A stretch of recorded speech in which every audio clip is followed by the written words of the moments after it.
straight from the soul with it. Yeah.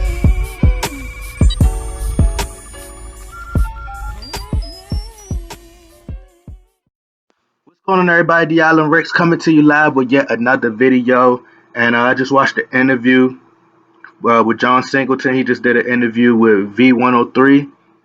And he was just pretty much talking about the Tupac movie. And pretty much he was stating that how the Aaliyah movie was better than the Tupac movie.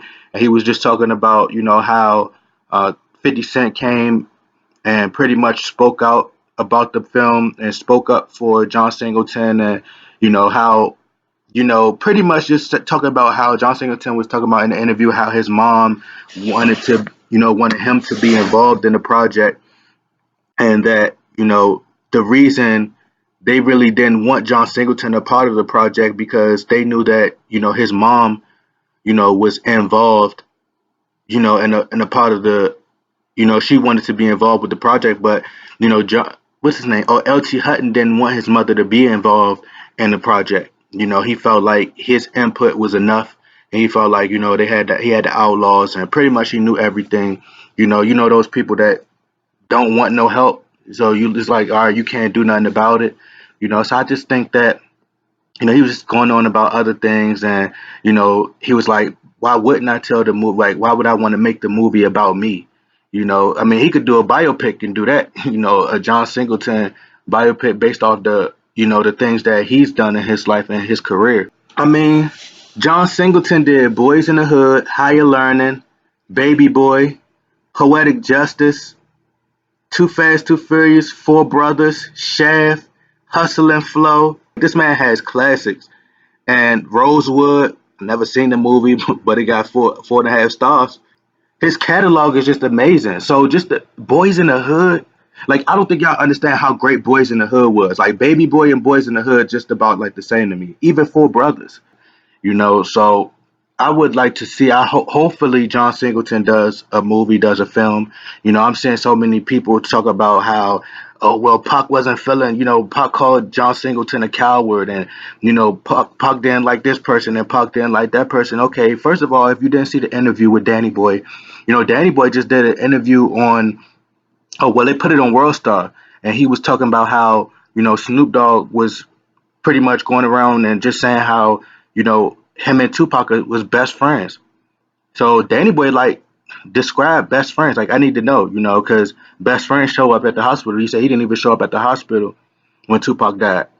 He said Snoop Dogg and Pac wasn't even really that cool. Like, they wasn't really close for real. And a lot of people like to use the word bad. Don't you know when I remember when this female passed a long time ago, and you had so many people talk about, oh yeah, that was my best friend, and we was cool, and most of these females never even met her before, or if they seen her, they just seen her around the way, or just they never really had a close relationship with her. They wasn't really like best friends. But it's like when somebody passes away and you see other people, you hop on the bandwagon pretty much. So Pac wasn't feeling Snoop Dogg before he passed away.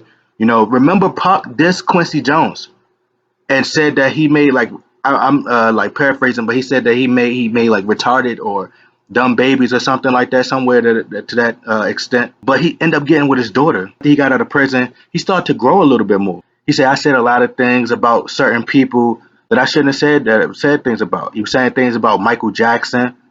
Pac was saying a lot of crazy things. Prime example, he said Madonna's reaching out to him while he was in prison. He was like, his own people, the own black people turned against him. He felt like, because he was so pro-black, and all the black people really turned against him. And he was like, somebody like Madonna reached out to him when his closest friends turned on him. I just felt like Afeni Shakur knew everything that Pac wanted, and she did everything she could to fulfill his dream and made sure that his legacy lived on till this day. Like, even after he passed, his legacy is like it went to a higher level. With the 7 Day Theory, the Machiavelli album, you look at Until the End of Time, you look at Better Days album, Loyal to the Game, the Tupac Resurrection, she did the Tupac Arts Foundation, so many things, like the movies, everything. Like, she did everything she could to keep his legacy alive. And his mom knows what Pac wanted. She wanted to be a part of the project, and they did not want her a part of this project. And me thinking, I'm like, if somebody don't want me, especially if somebody's mother don't want me to be a part of the project, then I need to step away. I never addressed Game when he came out the game when he was like, "Oh, y'all just hold Pac to this high standard. That's why y'all don't like the movie, and y'all hold Pac to this godlike level, and you need to lower your expectations and blah blah blah." I gave the movie a 6.5 out of 7. I thought it was an okay movie. I'm not gonna go to the extreme and say it was just like horrible, but at the same time, like, yes, that's how we hold Pac because we felt like Pac was a revolutionary, like he stood for something, which a lot of these artists nowadays aren't standing for. A lot of these artists care about their brand and they're scared to stand for something. They just want to make money to feed their family, and that's it. Pac really cared. Go read that article what Pac did, the last one that he did for Vibe magazine in prison, and just listen to the things that he was trying to do. He was trying to start his own political party. This man was trying to do some phenomenal things. But anyway, y'all get in that comment box, like, share, subscribe. I'm out.